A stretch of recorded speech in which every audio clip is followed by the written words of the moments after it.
Olá, pessoal! Prontos para mais um vídeo? Vamos dizer que eu tenho um número complexo z, e esse z é descrito em sua forma retangular por -3 mais 2 vezes i. Primeiramente, vamos localizá-lo no plano complexo. Então, primeiro vamos desenhar aqui o meu eixo imaginário, certo? Aqui é meu eixo imaginário. E agora, o eixo real, o eixo onde a gente vai colocar a parte real. A parte real do meu z é -3, portanto, é 3 para a esquerda no meu eixo real. Vamos marcar aqui 1, 2, 3 unidades para a esquerda é o -3. Já no eixo dos imaginários, a parte real é 2, então eu subo 2 aqui, né? Marcando aqui 1, 2, afinal, são 2 vezes o i. Portanto, o meu z vai ser representado por este pontinho aqui, ó. Vamos cruzar as coordenadas e o z está aqui neste pontinho. Vamos marcar aqui z. E o que eu quero pensar aqui nesse vídeo com vocês é se tem alguma outra maneira de descrever esse pontinho que representa o z. Quero dizer, será que dar a parte real e a parte imaginária como coordenadas é a única maneira de chegar nesse ponto? Será que não tem jeito de eu dar uma direção, né, um ângulo e uma distância, um caminho, né, para percorrer? Vamos, então, tentar ver essa outra descrição. Primeiro, vou ver a distância do meu ponto G até a origem desse plano complexo. Vou chamar essa distância de r para nos ajudar a identificar. Só que a distância sozinha não me dá informações suficientes, porque essa distância poderia estar aqui, aqui, aqui, aqui. São vários os lugares que têm a mesma distância da origem. Portanto, eu preciso também de alguma outra informação, como, por exemplo, o ângulo θ, que é formado aqui entre a parte positiva do eixo real e a linha que representa a distância r que a gente acabou de desenhar. Na verdade, ó, se eu tiver essa inclinação, esse ângulo e essa distância, eu consigo descrever muito bem onde está o meu pontinho z. E agora, eu venho com um desafio para você. Tente pausar o vídeo e descobrir uma relação entre essa distância r, o meu ângulo θ em radianos, o 2 e o -3, ou seja, uma relação dessas coordenadas da forma retangular do meu z com os ângulos θ e a distância r. Bom, para nos ajudar a pensar sobre isso, eu vou desenhar aqui aquele nosso círculo unitário que a gente usa para definir funções trigonométricas, porque nós vamos usar algumas funções trigonométricas para chegar no nosso raciocínio, tá? Bom, desenhando aqui o círculo unitário, aquele círculo de raio 1, onde a gente define as funções trigonométricas, e está aqui, ó, um círculo perfeito. Dito isso, que esse é o círculo unitário, o círculo de raio 1, quais seriam as coordenadas deste pontinho aqui, ó? O pontinho que está na interseção do círculo e desse segmento de reta, que representa o meu r. Lembre-se que, como a gente está no círculo unitário, por definição, a coordenada no eixo horizontal, no eixo x, é o cosseno de θ. E a coordenada no eixo vertical, no eixo y, é o seno de θ. Ok, então esse ponto aqui teria como coordenada x cosseno de θ e coordenada y seno de θ. Vamos pôr um parênteses aqui também. Mas e este pontinho aqui? Qual seria a coordenada dele se a gente estivesse representando em função de cosseno de θ e seno de θ? Bom, veja só.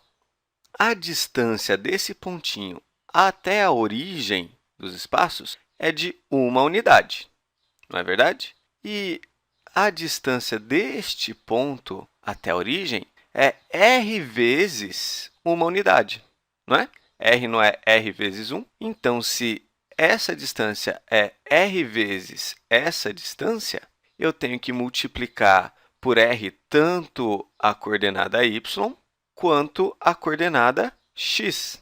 Vamos dimensionar tudo por r. Vamos multiplicar tanto x quanto y por r, para conseguirmos chegar tão distante quanto está o meu z. Portanto, este pontinho aqui, ó, a coordenada desse cara vai ser r vezes cosseno de θ, e a coordenada deste carinha aqui vai ser r vezes esse pedaço, ou seja, r vezes seno de θ. Olha que bacana, pessoal! Agora, sabendo dessas relações, basta a gente tentar descobrir os valores do r e do θ. E aí, a gente vai ter outro jeito de descrever este pontinho z. Vamos, primeiramente, descobrir o valor do nosso θ. Para isso, a gente tem que pensar em algumas funções trigonométricas, não é verdade? Uma função que envolve tanto o seno de θ quanto o cosseno de θ é a tangente do θ. Lembra? Tangente de θ é igual a seno de θ dividido por cosseno de θ. E se eu multiplicar por r em cima e embaixo da minha fração, isso não vai alterar o valor da fração, não é verdade? Então, ó, vezes r aqui, vezes r aqui. Mas sabemos que r vezes seno de θ é igual a 2. E r vezes cosseno de θ é igual a menos 3. Então, aqui vai ficar menos 2/3. Portanto, chegamos à conclusão que a tangente do θ é menos 2/3. Outra maneira de pensar nisso é que esse menos 2/3 é nada mais, nada menos que o coeficiente angular, que é a inclinação da reta que contém essa linhazinha aqui, não é verdade? Porque, veja só, para que esse ponto chegue na origem, ele tem que fazer um deslocamento de 3 unidades aqui para a direita. Então, ele desloca 3 aqui para a direita e ainda tem que descer 2 unidades. Então, ele vem 2 para baixo. Portanto, a inclinação, o coeficiente angular da minha retinha é de menos 2/3. Não é verdade? Bom, temos, então, duas interpretações para essa tangente de θ, mas o que eu quero mesmo, que nos interessa, é descobrir o valor desse meu θ. Então, vamos lá. E para descobrir o valor do meu θ, basta eu aplicar a função arcotangente dos dois lados da minha equação. E o que a gente consegue é que θ é o arcotangente do meu menos 2/3. Essa funçãozinha arcotangente também é muito usada em inglês como sendo a tangente inversa, ou tangente a menos 1, que em calculadora aparece muito assim, ó, tan menos 1, ok? Vamos apagar esse negocinho aqui, né? Bom, já que eu falei desse negócio de tangente inversa, vamos colocar na calculadora, né, o arcotangente para saber qual que é meu ângulo θ. Tá aqui minha calculadora, só para ter certeza, vamos ver se está em radianos. Bom, para colocar radiano é 2, estamos em radiano. Olha o Rzinho aqui. Bom, então, o arcotangente, ou tangente inversa, de menos 2/3 vai ser igual a menos 0,5880. Vamos dar uma arredondadinha. Então, menos 0,59. Nosso ângulo θ é aproximadamente menos 0,59 radianos. Como θ é negativo, não significa que, ao invés de ter girado no sentido anti-horário, eu girei no sentido horário, tá? Ângulo negativo significa girar no sentido horário. Então, a inclinação que ele nos deu foi dessa parte aqui, certo? Mas o meu θ tem que ser nesse sentido. E para achar a inclinação no sentido que a gente quer, no sentido anti-horário, o que a gente tem que fazer é girar essa inclinação aqui por todo esse percurso de meia volta, esse percurso de π radianos. Concluindo, para chegar no θ com a orientação que a gente deseja, que é a orientação no sentido anti-horário, eu vou pegar esse valor que a calculadora nos deu, menos 0,59, e vou somar π, né? Que é justamente somar meia volta em radianos, é somar π. Esse vai ser o valor do nosso θ. Vamos colocar aqui um aproximadamente, afinal, isso aqui está arredondado. De volta à nossa calculadora, vou pegar o valor que foi me dado, né? Então, ANS, somado com o π. Então, ó, vamos somar π aqui na minha calculadora. Isso vai me dar 2,553. Então, aproximadamente. Agora, será que 2,55 radianos faz sentido? Não podemos ficar aí confiando em tudo que essas calculadoras nos dão. Vamos ver se faz sentido mesmo. 90 graus aqui é π sobre 2 radianos.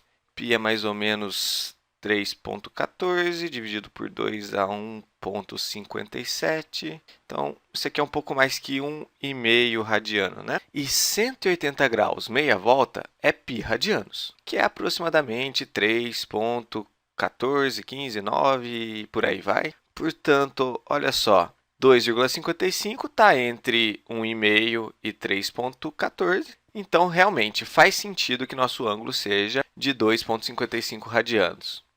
Pegou? Ok, vamos continuar. Θ encontrado, nos falta encontrar a medida do R, não é? Mas aqui a gente pode construir um triângulo retângulo. Ó. A gente sabe que a medida desse ladinho aqui é 2. Afinal, esse ladinho aqui vale 2, não é? Já esse outro cateto aqui, esse outro lado, tem medida 3. Bom, essa coordenada é menos 3, mas a medida do lado aqui é 3. Portanto, r ao quadrado, usando o teorema de Pitágoras, vai ser 2 ao quadrado somado com 3 ao quadrado. Daqui, então, temos que o nosso r vai ser a raiz quadrada de 4 mais 9, ou seja, a raiz quadrada de 13. Pronto! Temos o r, temos o θ. Agora, a gente consegue escrever o meu z em função de r e θ. Então, mãos à obra. O meu z é igual a menos 3, só que esse menos 3 a gente pode escrever como r cosseno θ. Como sabemos que o r é raiz de 13, então fica raiz de 13 vezes cosseno do meu θ, que é aproximadamente 2,55, mais 2i, só que o 2 a gente pode escrever como r seno θ. Então, ao invés de 2i, eu vou escrever r, que é raiz de 13, vezes seno de 2,55, que é aproximadamente o meu θ. Como o 2 está sendo multiplicado por i, aqui a gente coloca vezes i também, não é verdade? E para deixar bem claro qual que é o tamanho dessa distância aqui, qual que é o meu módulo, eu vou colocar esse meu raiz de 13 em evidência. Ó. Então, vai ficar raiz de 13 multiplicado por cosseno de 2,55, que é meu θ. Bom, na verdade, é uma aproximação de θ, então, para deixar isso evidente, vou escrever que isso é aproximadamente z, somado com esse pedacinho aqui, vou colocar o i na frente, tá? I vezes seno do meu 2,55 radianos. Pronto, então agora meu z está escrito no que a gente chama de forma trigonométrica ou polar. A forma polar que diz qual é a inclinação do meu número complexo, ou seja, ó, esse ângulo aqui é o quanto que eu tenho que inclinar a partir da parte positiva do meu eixo x aqui, ó. Então, eu tenho que inclinar 2,55 radianos. E aqui eu tenho o quão distante eu vou nessa direção. Vou raiz de 13 unidades de distância nessa direção. E consigo aqui chegar no meu pontinho z. Só para resumir, isso aqui é o que a gente chama de coordenada retangular. E essa aqui embaixo é a que a gente chama de coordenadas polares. Ok, pessoal? Espero que você tenha entendido. E até o próximo vídeo.